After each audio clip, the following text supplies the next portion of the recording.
Good evening, everyone. I hope I am audible. On behalf of Biorix, I warmly welcome you all to today's session. Biorix is a student driven biology community built for curious minds across the life sciences, ranging from genetics and microbiology to ecology, zoology, botany, and conservation. It serves as a collaborative platform where students collect, exchange ideas, and engage in meaningful scientific discussions. As a part of our continuous effort to explore fascinating concepts in modern biology, we bring to you today's session.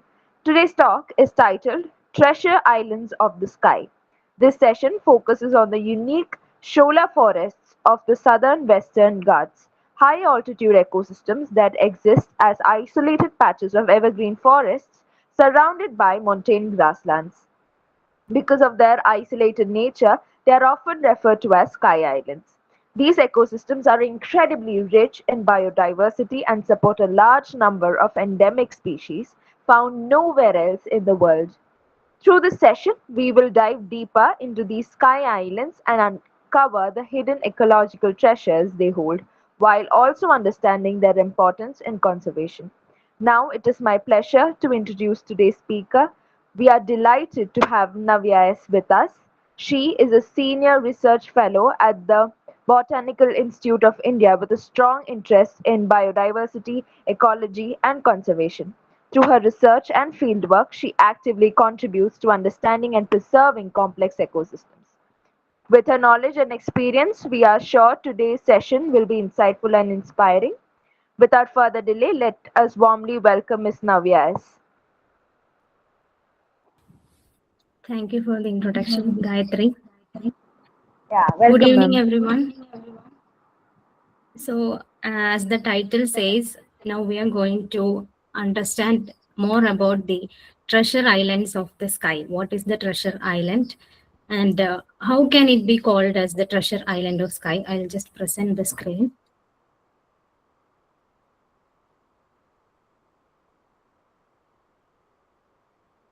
Is my screen visible? Yes, ma'am. No, no. I'll just switch off my video for the presentation clarity.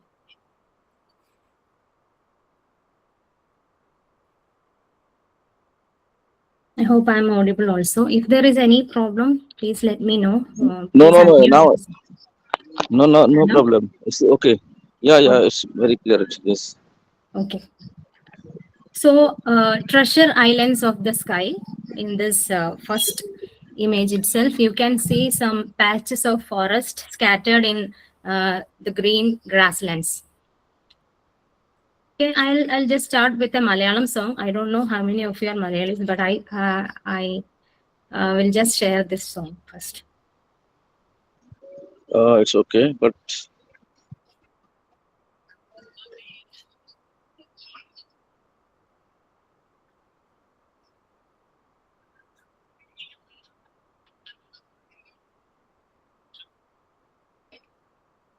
Okay, I hope all of you were able to listen to that music. It is from a popular Malayalam movie, and two words have been used in this song. First one is Kannandali. Kannandali is the common name or Malayalam name for Exacum tetragonum. Exactum tetragonum is a plant which is found in high altitude grasslands of the Western Ghats. So this is the image of Kannandali flower. I have took this from the grasslands of Wayanad. And the second one was Kaattukurinji. So, as we all know, the term Kurinji, which often refers to the Neela Kurinji, which is Strobilanthes kundianus, Kaattukurinji can be said as an umbrella term, which refers to most of the wild varieties of Kurinji or the Strobilanthes species. So, these are some of the images of different wild varieties of Strobilanthes, which are found in the sky islands or Shola grassland ecosystems, and they can be called as the Kaattukurinji in a broad sense. And we all are familiar about the Neela Kurinji or the iconic Strobilanthes kundiana, which has a typical blooming that turns the southern Western Ghats into blue mountains. So this Neela Kurinji is also a component of the Shola grassland ecosystem. And here I have depicted an image of a stream, which is from Karimpura Wildlife Sanctuary, the grasslands of Karimpura. This stream can literally be seen as a mirror in which these plants, which is the Kannantali or the Kurinyi, can literally gaze into like a mirror. So whenever I hear this song, I can directly relate it to the Shola grassland ecosystem, where we can see the mirror-like streamlets where these wild plants look into. So before understanding what is a sky island, we must know what a cloud forest. So cloud forests are the typical kind of forest which is found in, as we can see in this image, it is distributed in the tropical regions, including our country, that is southern region of our India, also houses the cloud forest. So these are called cloud forests because they are rainforest which actually harbors clouds. If we enter in such a forest, we can feel it. The temperature is so low and we can literally feel that clouds are touching us. I'll share one video from field. This is the situation when we enter a Shola grassland ecosystem. The time is almost midday, that is noon, like 1 o'clock or 2 o'clock. Even in that time, we can literally feel the cloud within. So that is why these forests are generally called cloud forest. So the Shola grassland ecosystem, which are found in Southern Western Ghats, is a kind of cloud forest. So they occur above 1,500 meter above sea level. In Southern Western Ghats, they are cloud forests, but they have typical features that differentiate them from the cloud forests found in other regions of the world. So coming to the academic definition of Shola forest, according to the classification of Champion and Seth, these Shola forests are called the Southern Montane Wet Temperate Forest. That is, this is the classification number 11A/C1. So these occur above 1,500 meter above the sea level, and they also consist of mixed rolling grasslands and associated closed wet evergreen forest patches. And these forest patches are usually housed in valleys or mountain folds where there is high amount of water, that is water settles in the valleys and folds. In such areas, we can see a patch of forest, evergreen forest. These trees are typically evergreen trees itself, but each of the patches are separated like islands. So the word sky island was not proposed in India. Actually, the word was proposed by Frank Bohm in his book in 1912. He wrote a fictional book. It is not a scientific book. It is a fiction called Sky Island, in which the characters lives on kingdoms in clouds and they travel by using umbrella. So it is a romantic sense. It is a sky island. The clouds are called sky islands. That is the first time when the word sky island was proposed.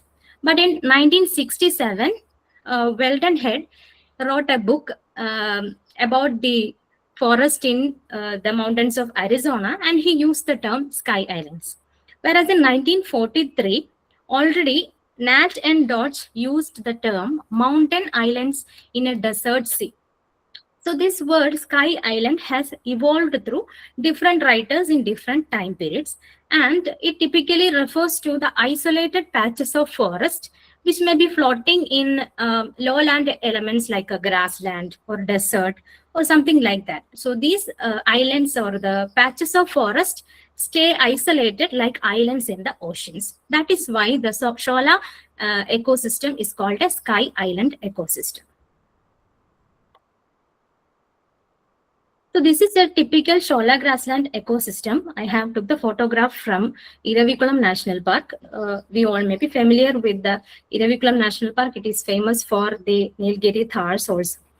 So this grassland ecosystem has a montane grassland. The species are montane grasslands, and the valleys or folds will be housed with tropical montane wet temperate forest. So it looks like island in the ocean. And here we can see the different types of disturbances that have been faced by this ecosystem. Here we can see some tea plantations, and here we can see some eucalyptus plantations. So obviously these are some of the main human interventions that are contributing to the degradation of these typical ecosystem.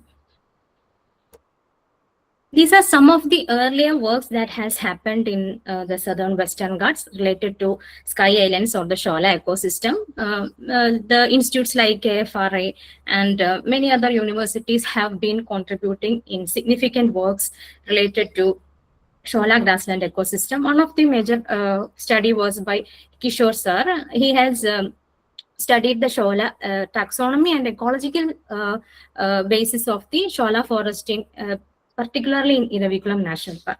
Many other people have contributed to the studies in Shola forest ecosystem, not only for plants, but for birds like robins. All of them have contributed significantly to the ecology of Shola forest ecosystem.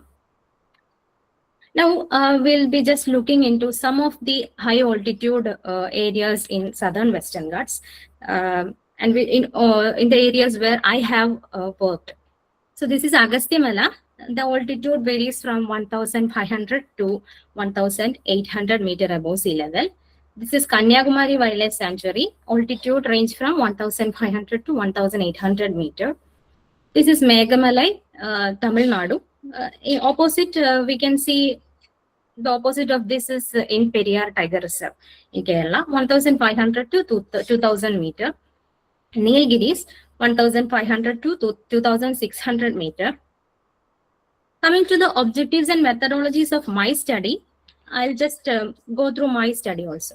So I have my objectives was to assess the plant species, different plant species, and assess the diversity of the Shola forest, and then to study the different ecological patterns of the Shola ecosystem, and finally to understand the climate change impacts on the floral elements. That is how plants respond to the climate change impacts.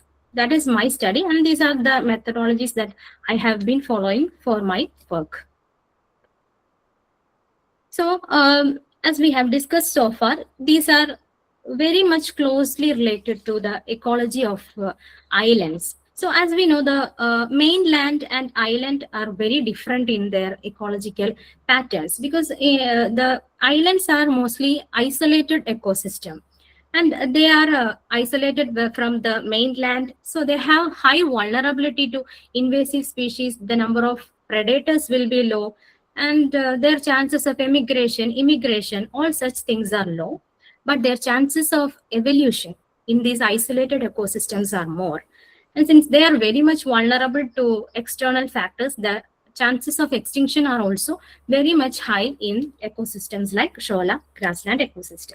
So in this image, this one I have taken from Karimpura Wildlife Sanctuary. Here we can see the edge of evergreen forest transforming into a Shola grassland ecosystem. So this is the evergreen patch, and from here onwards the grassland starts, and then we can see only patches of closed evergreen forest. So it is very similar to the mainland and island in geography. Since they are isolated, their evolution and speciation is high, and therefore endemism is also very high, not only in the case of plants, but in the case of animals also. These are some of the endemic species found in Shola ecosystem. Indian red snail, then Shola kili or Sholicola major, large scale pit viper, etc. Another example, I'm just showing one example. This is Erythema agastyanum, which is present only in the high altitude ecosystems of the Agastya Malai. It is not found anywhere in the world.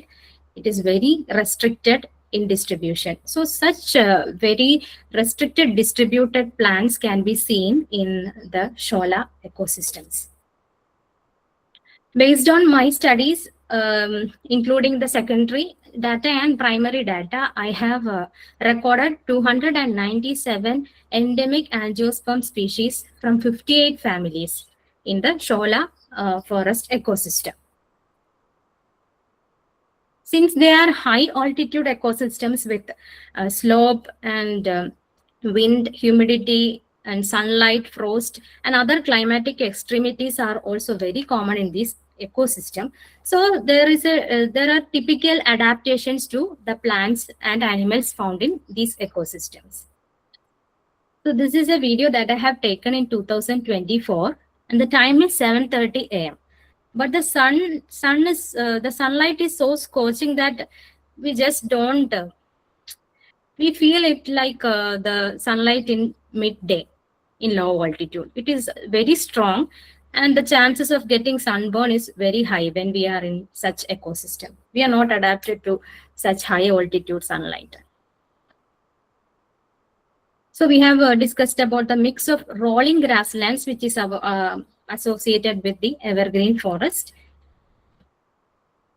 Now, another main question that I usually encounter is, are sholas expanding? So we can see that the closed evergreen forest patches are seen in the sea of grassland. So are they expanding? This is one of the common questions that I usually confront.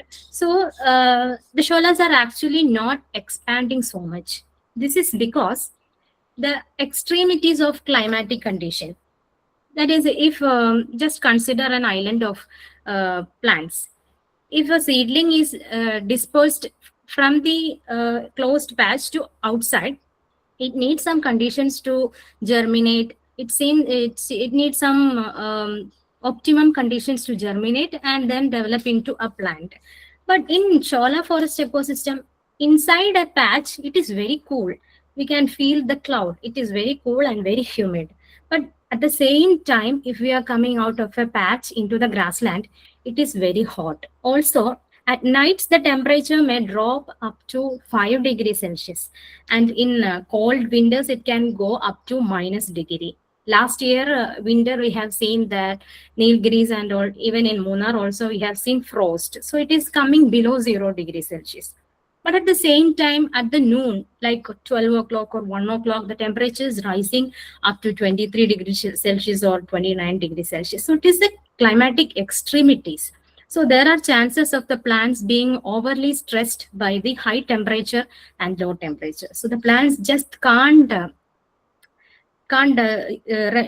regulate themselves to withstand these climatic extremities to expand from the closed evergreen system to the grassland. So that is why these ecosystems are remaining like patches and not just expanding. If they were expanding, then they might have expanded and covered the whole grassland system by the time. So they are not expanding as we are expecting. Also, sholas are considered to be fossil ecosystem. That is, they preserve the ancient flora in its pristine form. I'll give an example.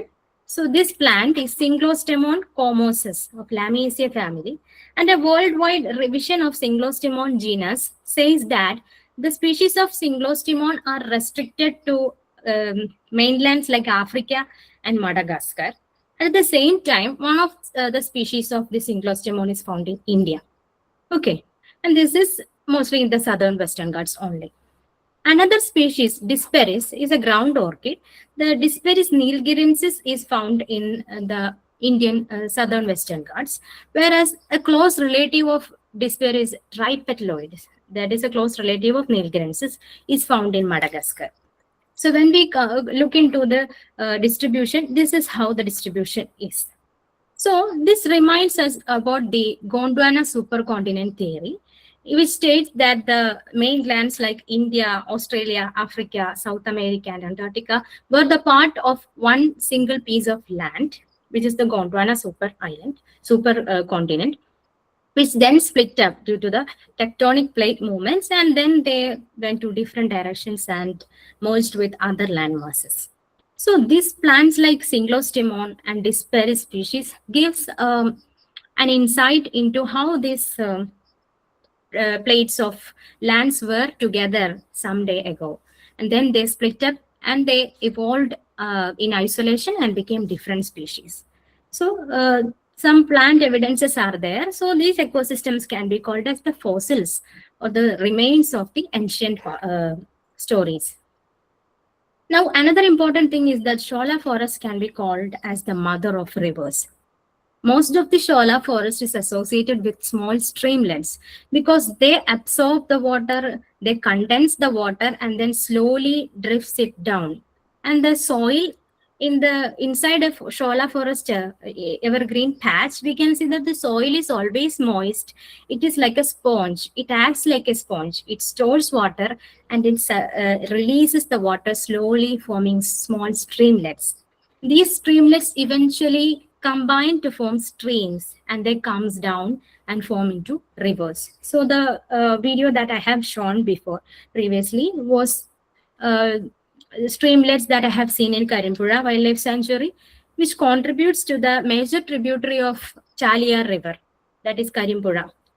Okay, so most of the rivers in our country or in our South India are formed from these Shola forest ecosystems. So they can be called as mother of rivers. Another important point is the morphological adaptation of plants in Shola forest to withstand the extreme conditions that are present in the ecosystem. Like trees are usually short because the wind speed is very high. So in order to avoid the damages caused by high wind speed, they are short and strong with strong wood. And the leaves are leathery so that they just don't tear off with the wind speed.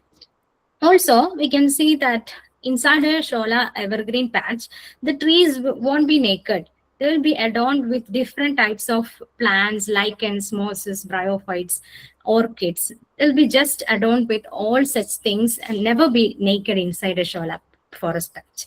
So this is how we can see. Usually, after rainy season, we can see lots of orchids and impatiens also. It will be very beautiful. So these are some of the orchid species found in Shola ecosystem. These are found in tree trunks, that is epiphytic. These are epiphytic, and these are ground orchids. That is below. They form from the humus that is deposited in the ground of Shola. So the adaptation, as we have discussed before, recurved leaves. The leaves in of the trees in Shola forest will be recurved like a board in order to withstand the high wind speed and also to reduce the transpiration. They just reduce their surface area. They will be leathery and they will be strong also.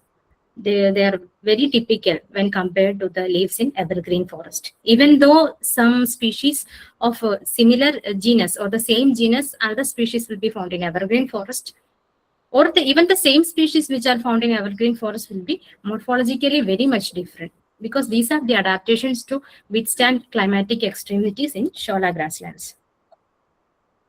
Another important thing is the color, especially pre-monsoon and all. If we are going to the Shola, we can see different varieties of colors. These are due to the trees like species of Syzygium, species of Cinnamomum, then Litsea, and Eleocarpus. All of these plant species produce different colors in their leaves, mostly red and light green, white. All these colors can be seen. So if we are taking photos from a distance, we can see different colors in the forest, even though they are called as evergreen forest, but we can see different varieties of colors in the Shola plants. So what are we doing in forest? Why are we going to forest and what are the observations that we are making from these ecosystems? So the main thing is we do field work to understand the different components, mainly floristic components.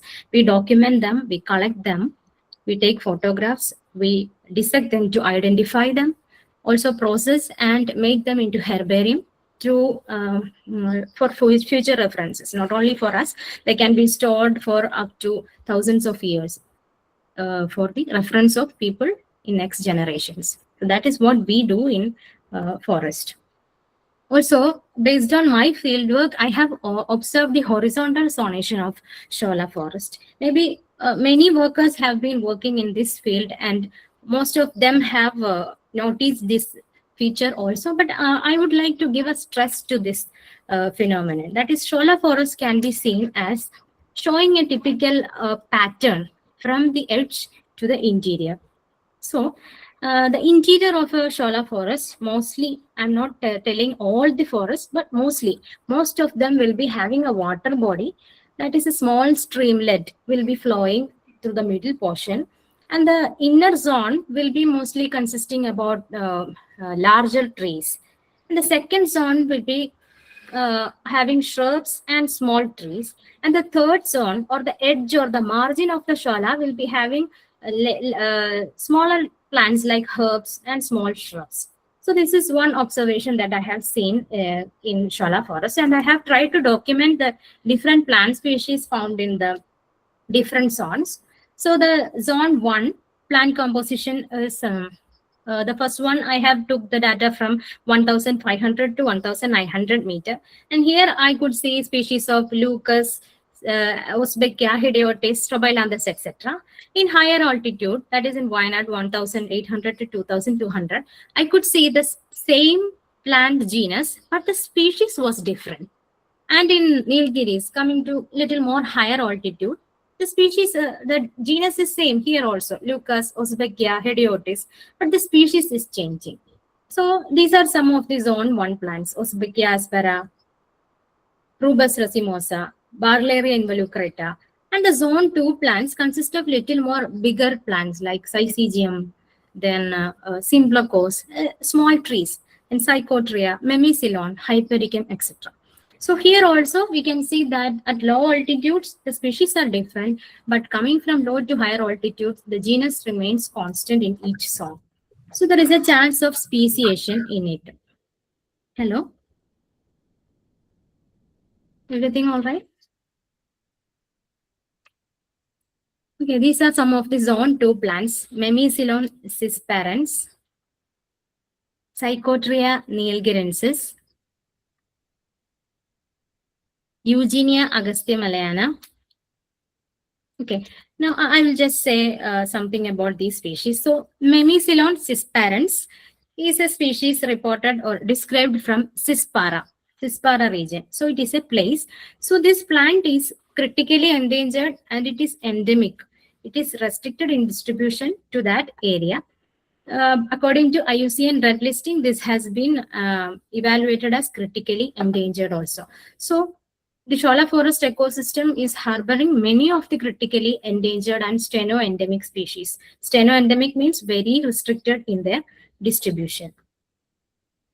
And Psychotria nilgirensis, as the name suggests, this plant is mostly present in the Nilgiri region.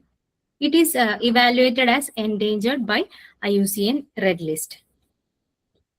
Another one is Eugenia agastyamalana. There has no it has been evaluated, but the data is deficient to set it into any other category in IUCN red list. Like Eugenia agastyamalana and one plant I have shown before, that is Irisima agastyanum.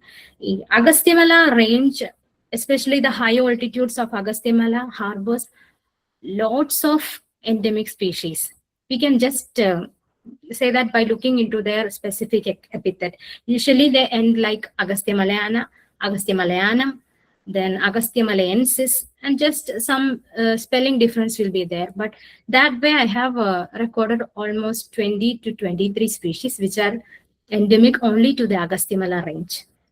So it just says how much speciation and evolution is happening in the high altitude mountains of the Agasthyamala regions. Now the zone 3 plants include a little more larger plants or larger trees like Actinodaphne, Cinnamomum, Litsea, Neolitsia, Eleocarpus, etc. So this is Eleocarpus blasgoi.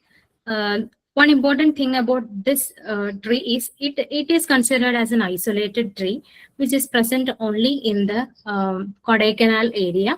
It is critically endangered tree. People have tried to propagate this particular tree, but there are some propagated individuals, but this tree is very much isolated. I think only one tree is present in that area, and it is critically endangered also. So these trees are found in the zone 3 or the interior portion of the Shola evergreen patches. Another is Heptaplurum bordiloni, which is endemic to Agasthyamala. Again, this is also endangered. It is not found anywhere else in the world. Another plant is Miliusa indica, which is least concern. Orthopegia travancoreica, which is vulnerable.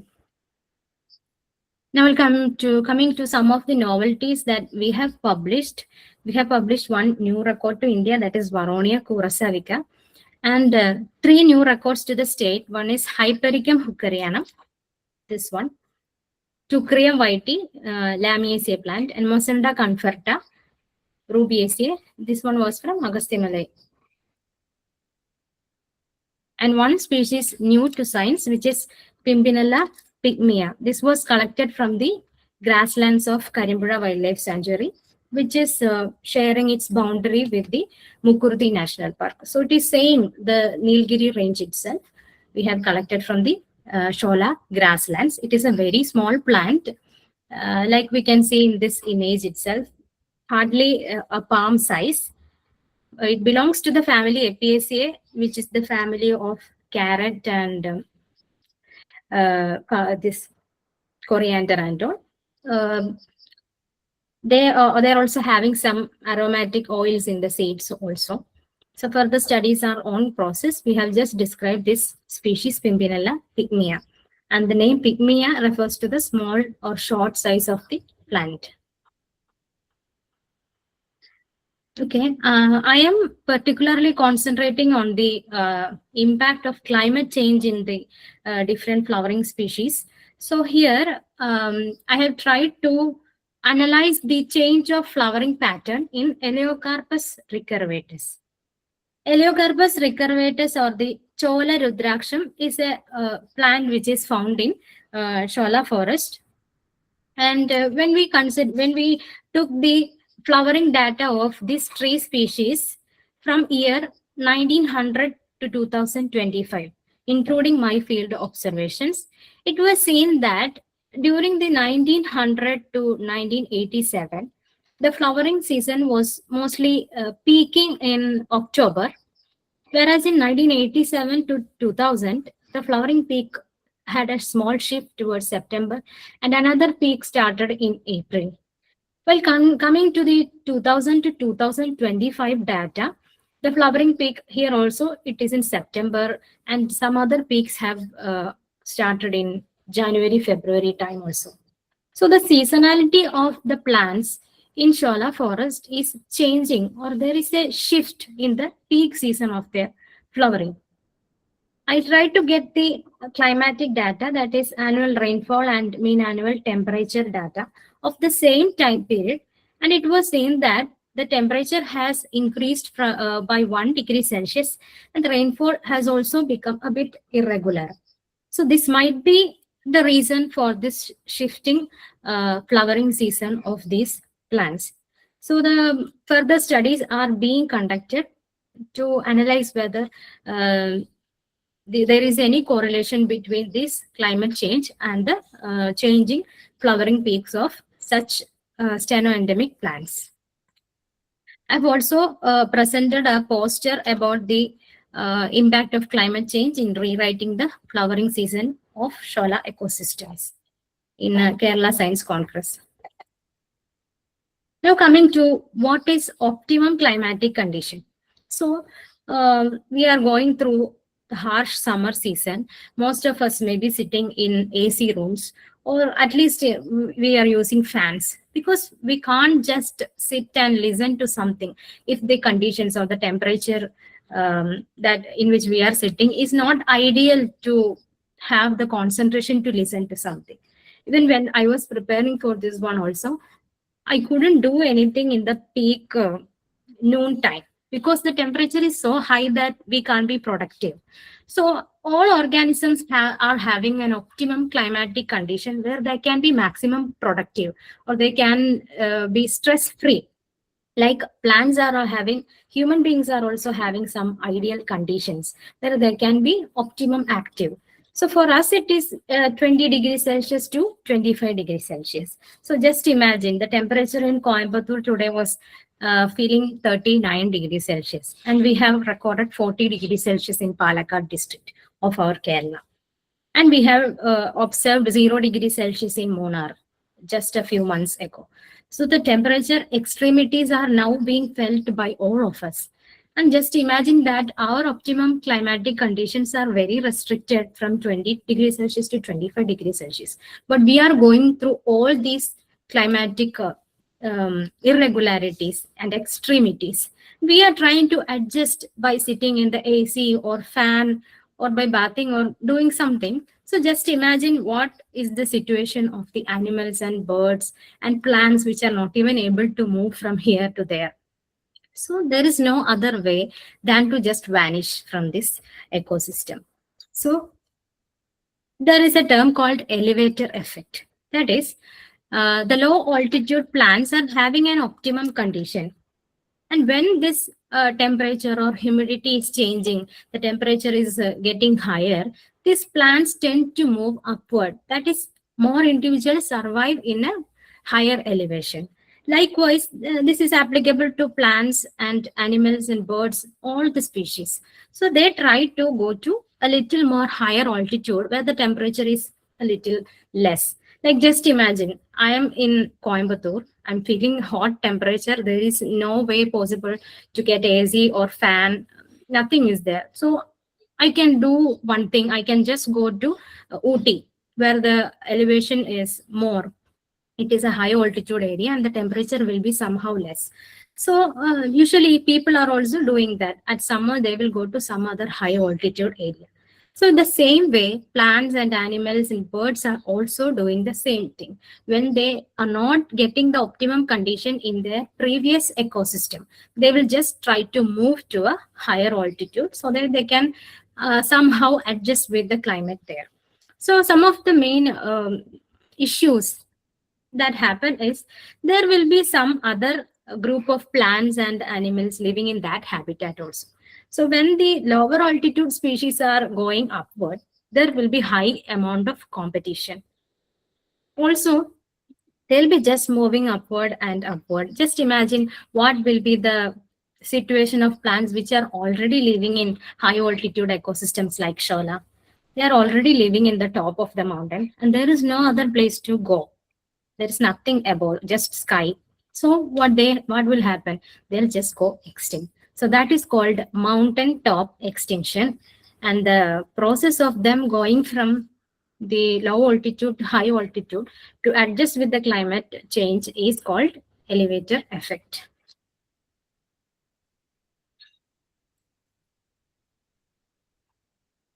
Now, another important threat that is happening, or the threat to Shola forest ecosystem, is the invasion of alien plants. So we know the alien plants invasion is now a currently most discussed issue. And in Shola forest ecosystem, one of the main invasive is a pteridophyte. Its name is Pteridium aquilinum. It has some rhizomatous parts also. So even if we just try to cut them off, they will just spread through the rhizomes. Even if we put fire, their rhizomes will survive and they come after this, the next rain. So the plants like Pteridium aquilinum and the one shown behind this one, Ageratina, all such species are very much flourishing in the Shola forest ecosystem and replacing the endemic species present in that area. So, as a result of this, there will be mass extinction or reduction in the population of the endemic species, which can further lead to the scarcity of food for animals like elephant or Nilgiri thars, or all those animals will also be affected. And these animals will be compelled to come out of the forest, and which will eventually lead to the human-wildlife conflicts also. So this impact of alien plant invasions is not just restricted to the plants or the wild animals. It is directly or indirectly affecting us human beings also. Now, one of the important reason why I call the Shola forest as treasure islands is because of the ecosystem services provided by the Shola forest. So ecosystem services are nothing but the different kinds of services that we receive from the natural resources, or the natural resources that receive from ecosystem. And for Shola forest, we are getting all the four ecosystem services, that is provisioning, regulating, supporting, and cultural ecosystem services. The provisioning services include the different types of raw materials, that is food, water, medicines, biofuels, etc. We collect different things like honey, mushroom, medicinal plants, and all of them together can cost like 1 kg 60 rupees to 1000 rupees per kg for each of this item. And for timber and all those things, the price varies. Anyway, all of them are expensive.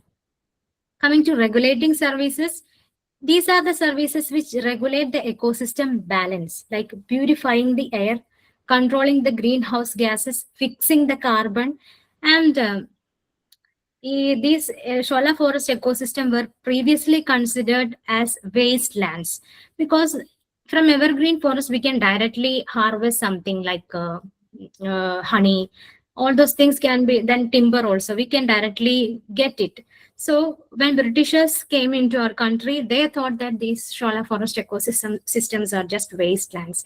They must be cut off and tea or eucalyptus or something like that can be planted so that we get some benefit from it.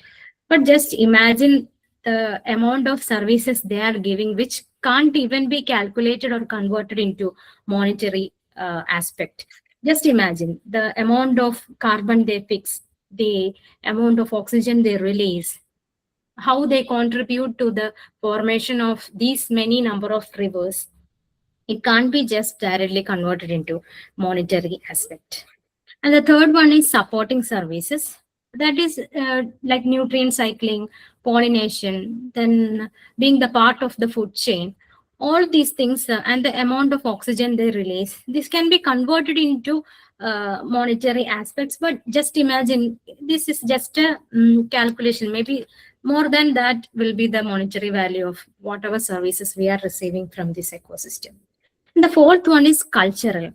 Cultural include recreational, aesthetic, like we go and visit the national parks, especially the high altitude ones like Iravikulam or Agasthyamala Biosphere Reserve, whatever. Wherever we go, we are if the forest department is regulating it, we are paying some amount of money also for trekking or other tourism programs. So through that also an income is generated in the cultural aspect. So now I would like to ask you guys whether these Shola forests are treasure islands or not. Think about it yourself and find out the answers. So coming to the major threats to Shola forest, we have discussed this through the way forest fire, like natural forest fire do happen, especially during the summer. But many of the forest fires occur by anthropogenic activities also.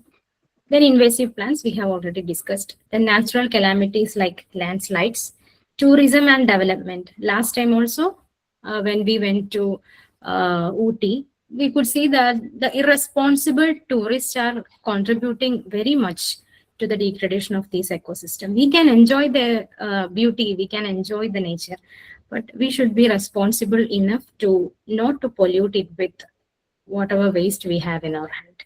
Then livestock grazing and agricultural expansions. We are getting money from generated from tea, coffee, pine, eucalyptus and all. But still, if we are keeping on expanding this agriculture land, then surely this ecosystem will be no more. And the other thing is climate change.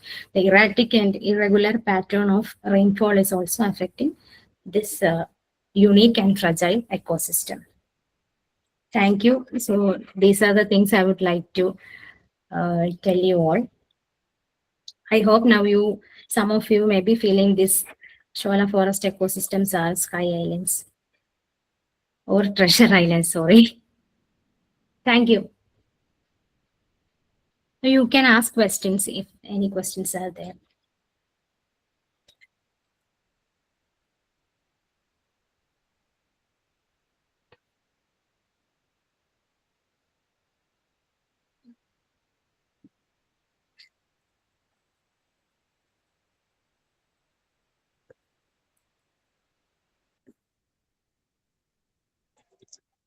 Hi, if anybody have any questions, please free to ask right now.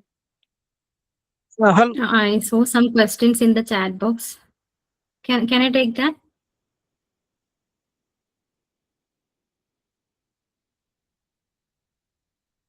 Okay, one question. The red tree leaf colors observed seasonal. Reason for color: do the same trees produce flowers? Okay. Some of the red tree leaf that I have shown was of cinnamomum and syzygium. So they produce leaves during the first flush of new leaves. The new leaves are red in color.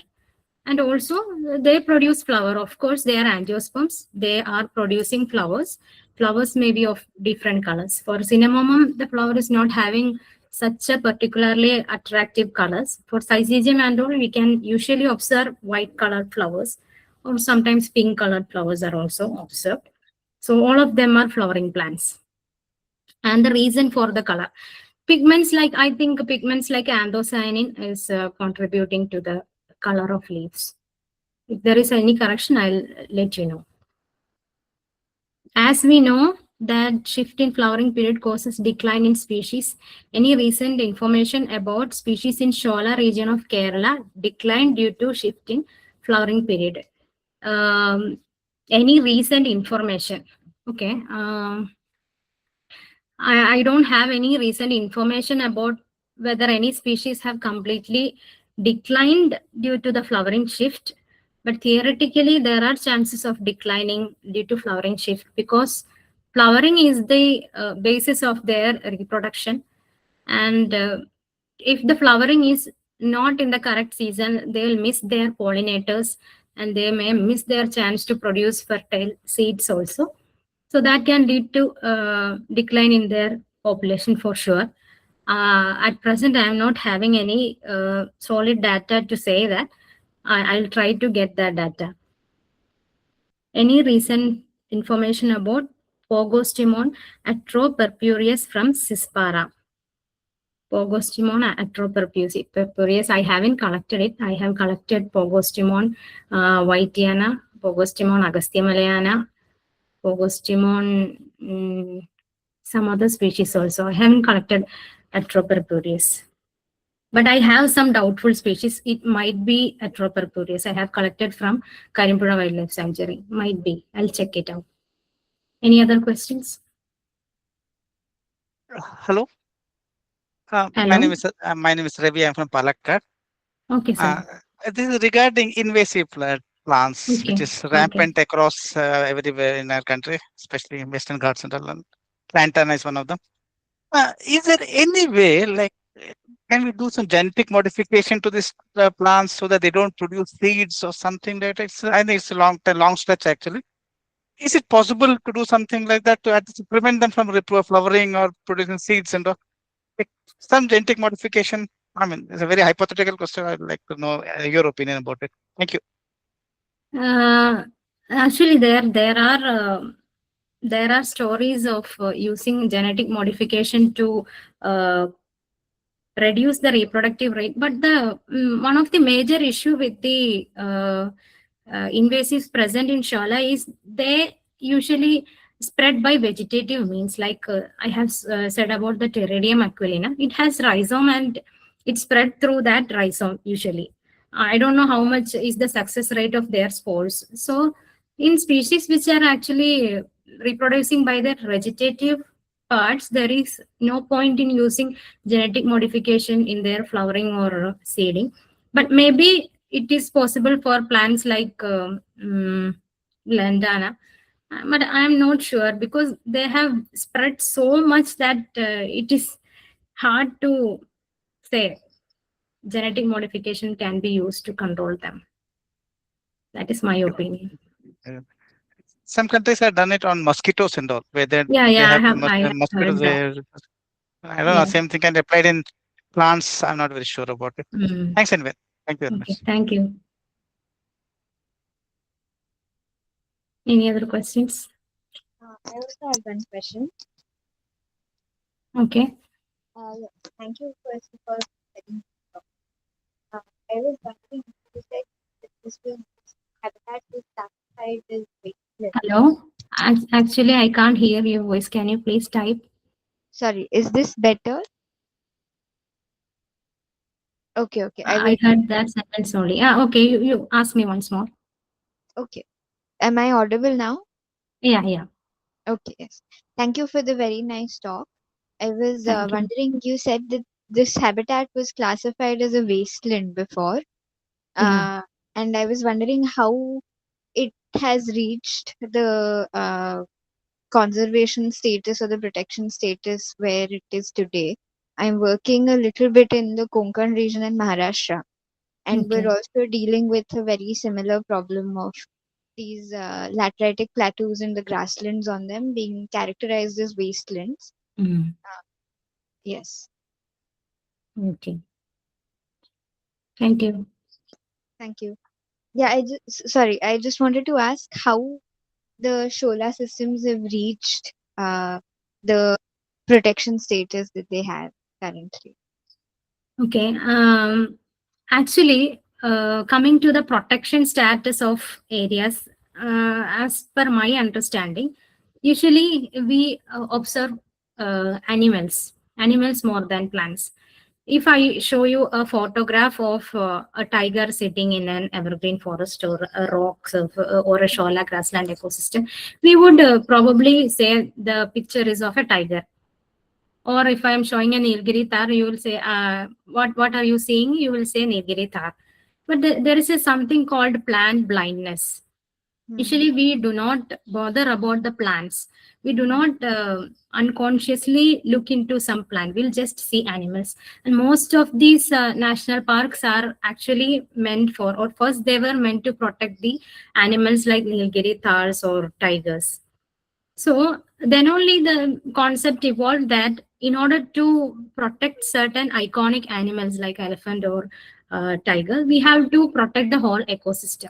So when that concept came into the view, it was understood that these animals are mostly dependent upon the ecosystems like Shola grassland, and then they were protected. Example for Nilgiri Thar is protected in Iravikulam National Park. Like in Karimbura Wildlife Sanctuary, some endemic fish species like redfin mercy is being protected. And in Periyar Tiger Reserve, like most of the areas, actually animals are given more importance because Hmm. human beings have a bias towards understanding animals more than plants. Anyhow, now they are protecting the whole ecosystem, at least to protect these animals. Thank you. Which are the most common plant families in Shola grasslands? So, grasslands, or I would like to clarify that evergreen or grassland. Dr. Arya, can you please clarify that? Uh, Sorry, I am husband of Arya. Oh, So okay, I sure. had a question. I don't have expertise in the question that you have asked. But I work in the area of human-animal conflict. Okay. My area of work is spread through Kerala, and I largely focus in Kuruva Islands around Wayanad. Oh, okay. So the question is, one, uh, if the health of the Shola forest improves, uh, will man-animal conflict or wildlife and human conflict, is there a possibility that it can reduce if the health of the Shola forest improves? Yes, there is a possibility because most of these animals, especially when we are coming to elephant and all, we'll just feel that elephants are mostly dependent in the evergreen forest. Yes, they do depend on evergreen forest, but they are very much interested in having the plant species present in grassland ecosystems also. I have observed many animals foraging in the grassland Shola forest ecosystem. And I have Okay. observed animals like elephant, thars, deer, sambar deers. Many of them are dependent on the grassland ecosystem. When these grasslands are affected by uh, invasives like pteridium, they are not getting the benefit of foraging in the new flush of grasses. Hmm. So, if these ecosystems are conserved, I strongly hope that there is a chance to reduce their coming into the human settlements. Okay. So, do we have any academic research and research papers that have empirically studied if the health of the Shola forest improves, uh, the man-animal conflict can come down, or specifically, let's take elephant-human interaction or elephant interaction around the agricultural land bordering the forest. Are there any studies that you could recall? Is there something that is done in Kerala, Karnataka, Tamil Nadu belt? Um, as of now, I couldn't recall any of the work, but I have read some works dealing with the disturbed Shola forest, like in Idiki district. Some works are there, but they are also not particularly dealing with the how can it help in reducing human wildlife conflict. But I will try to look into that. Sure. Thank you, Navya. Your interaction was very interesting, and she was hearing it informative, and then I caught this interest, and then I grabbed the phone to ask this question. Okay. Thank you. Thank you, sir. So, which are the common plant families in Shola grasslands? I will say the common families in grassland as well as the evergreen forest. In grasslands, mainly the species, the families like Poaceae, the grass family, then Cyperaceae, then Eriocolaceae, then Orobanchaceae, and uh, then some other species like Gentianaceae, all those species are found in grassland. Whereas coming to the Shola closed evergreen forest, we can see species of Myrtaceae, Lauraceae, then all those are found in grassland. Then species of Acanthaceae are also seen. So that are the most common families in Shola grassland ecosystem. Which is the most sensitive Shola plants which you will be looking for? If you could share, we can look for them while trekking or birding. Okay. Most sensitive Shola plants. Okay. I would say some of the most sensitive Shola plants will be some epiphytic orchids, because whenever I am trekking, I could see that some of the flowering twigs, that is, I have shown in the image also, epiphytes will be very common in the Shola trees. So we can see that due to the wind and rainfall and all those things, the branches just tear off, and these flowering twigs will be just falling down, and they'll be degraded or they'll be just destroyed off. So I will say these epiphytic orchids and all are very sensitive. Also the ground orchids, they are also very sensitive as per my observation. So you can look for it, but don't go for collecting them. Recently also, I have shown the image of Erythema augustianum. It is very fascinating plant. If we see that, we feel like plucking it. And one tourist plucked it also. He says that he want to plant it in his house. The thing I would like to say that you can pluck any endemic species, but the point of planting them in your house is not possible. You can only take the plant. You can't take that climatic condition to your home. So you can just see them, then appreciate them and come back. That is the thing. And document them. Any other questions? I have one more question. Okay. I wanted to ask if there are any grazing management strategies being used in the Shola grasslands right now. Mm, uh, most of these areas are protected. So grazing management. In Nilgiris and all, there are different tribals. They are very much dependent in the Shola grassland ecosystem. So they have their native species like some buffalo species and all they are having, and they have the permission to do some amount of grazing up to the buffer zone. But after that, in the core area and all, they are also not allowed to do such grazing practices. So that is the grazing management strategy. There haven't been a lot of academic or like studies on effective grazing management strategies in the Shola, is it? Are you telling that there have been, No, no, or I'm asking. have you gone across that? No, I'm asking. I don't know. No, because grazing is not that much a big challenge in this ecosystem, because uh, these plantations and all, the tea plantations, eucalyptus plantations, and all are there. So compared to these threats, grazing is not that much, because like Kerala and all, people who are doing agriculture is less. So Hmm. in Tamil Nadu, there are lots of people who are doing agriculture, but that also they are restricted mostly to the low altitudes. So towards the high altitudes, grazing is not that much important issue. Okay. Thank you.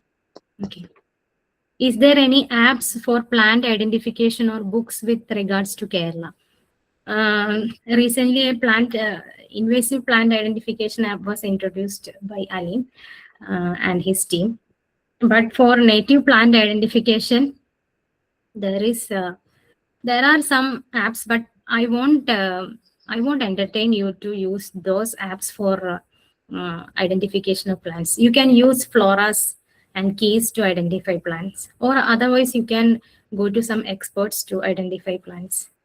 That is my opinion, because I could never find any accurate result from such apps. We are personally, I'm not using such apps. Challenging experience while exploring to high altitude. High altitude itself is a challenge. Going to the or reaching the Shola ecosystem is itself a challenge for me. Especially, I'm not tall. I'm a short girl. I don't have a good physique to climb all those mountains, and I was terrified at the first. But when I started to climb the forest for the mountains, it was difficult at first, but then gradually my body adapted to it. But still, I feel difficulty in climbing because my legs are not so long to climb those cliffs and all. But still, I manage it. And another important thing is that climatic extremities. Like once I have heard in a class by Dr. Kishore, he was saying that the Shola forest ecosystem is uh, like between the freezer and room temperature. If we are taking ourselves into the freezer, then we are coming out of the fridge. Again, we are going to the freezer. Then we are coming in out of the fridge. That is the way I feel when I'm inside the field. In Karimbura and all, when we are there, we have to stay inside the forest for like 3 to 5 days. So at nights, the temperature will be so freezing that I have never slept there. Even if I am sleeping very near to the fire, I cannot have a good sleep. So the surviving itself is a challenge in high altitudes, especially if there is no camp shed or anything. It is very difficult. I would like to know the fruits and berries in Shola Highland, edibility of the fruits. Okay, there are some species which are edible, especially some species of rubus. Rubus fairholmianus, Rubus racemosus. I have shown one picture. Those red berries, that is wild raspberries, are edible. They are tasty also. Then wild guava, Rhodomyrtus tomentosus. It is also edible. It is tasty also. And some other species of Syzygium calophyllifolium, and some other Syzygium species are also edible. You get some snacking while trekking. Then some leaves like leaves of Medinella bedomi. It's a kind of succulent leaf. It is also edible. There are many edible things in Shola grasslands. Any other questions? Which are all the pollinators in Shola grasslands? Okay, I missed this question. Pollinators that I have observed is bumblebees. Some bees are there. Like I'm not sure about the species. Then mostly bees. Bees are very common in grasslands, especially when in the midday, like 12 o'clock and all. If we just close your eyes and stand in a grassland, we can hear the sound of some streams, some wind, and the buzz of hundreds of thousands of bees. They'll be just buzzing. Just stay silent for a second, and you can hear only the sound of bees. So I'm sure that there are lots of species of bees in the grassland. That is for sure. I haven't observed any butterflies in high altitudes. I have seen bees and some beetles or wasp-like flies I have seen. Okay, any other question I have missed? That was a wonderful session. Thank you.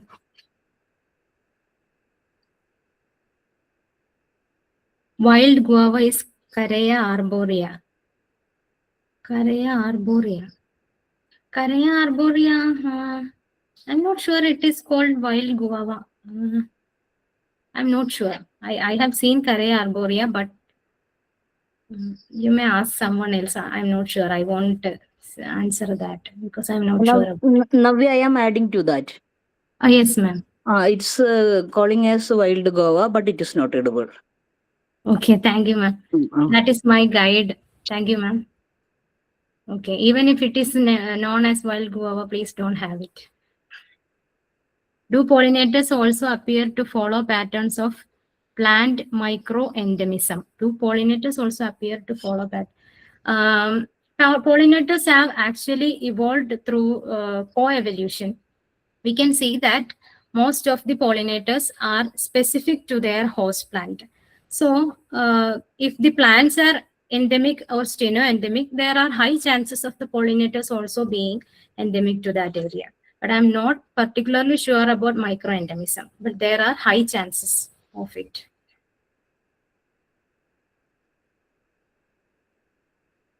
Any other question? Did I miss any question?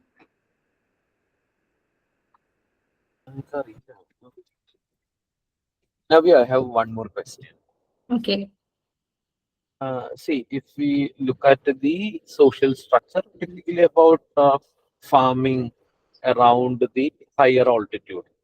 Right? Now, in Kerala context, this is coming down because of man-animal conflict. A lot of people are abandoning their farms and leaving these places, which indirectly means the health of the forest will improve. So, if we assume that the health of the such area improve, is there a correlation that the Shola health will also increase, improve naturally? Okay. One thing I have a doubt is most of these ecosystems have already been colonized by species of invasive species. Like I have seen in parts of Wayanad district itself, in Sugandhagiri, and all the invasion is so high that if we just leave them apart, if we just leave it and we will say we are not going to disturb this for particular years, but still, I think these invasive are going to outcompete all the native species. So I would say first we have to eradicate, we have to try to eradicate the invasives and then go into leaving them undisturbed for natural regeneration. Okay. That may be good. Okay. Thank you. Okay, thank you.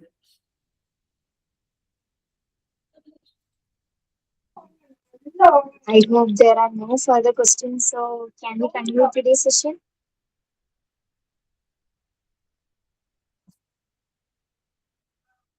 First of all, we extend our sincere thank you to NAVYA S for delivering such an insightful and engaging session on Treasure Islands of the Sky.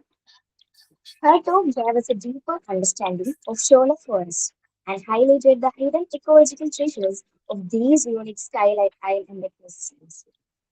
We also thank everyone who joined and actively participated. Your curiosity and engagement are what continue to drive Biorix forward as a meaningful and growing scientific community. Before we conclude, here's a quick look at what's coming next. Tomorrow, we have an exciting biotalk session featuring Ashwini Biju, who will be speaking on mind control in nature, parasites that manipulate insects. The session will be held at 7:30 p.m. via Google Meet, and the link will be shared in the Biorix WhatsApp group. Biotalks is a part of our student knowledge sharing series, a platform where students can present their ideas and insights across all areas of biology. Registrations are still open, so if you are passionate about any topic in life science, this is your chance to step up and lead a lesson. With that, we officially conclude today's session. Thank you all for being a part of this discussion. See you in the next Bio session. Okay, thank you, Biorings, for giving me this opportunity to present my observations and ideas. Thank you all for your compliments also. Thank you. Ma'am, they are also asking for your contact details. Okay, if anybody is there, I'll share my mail ID in the group. Okay.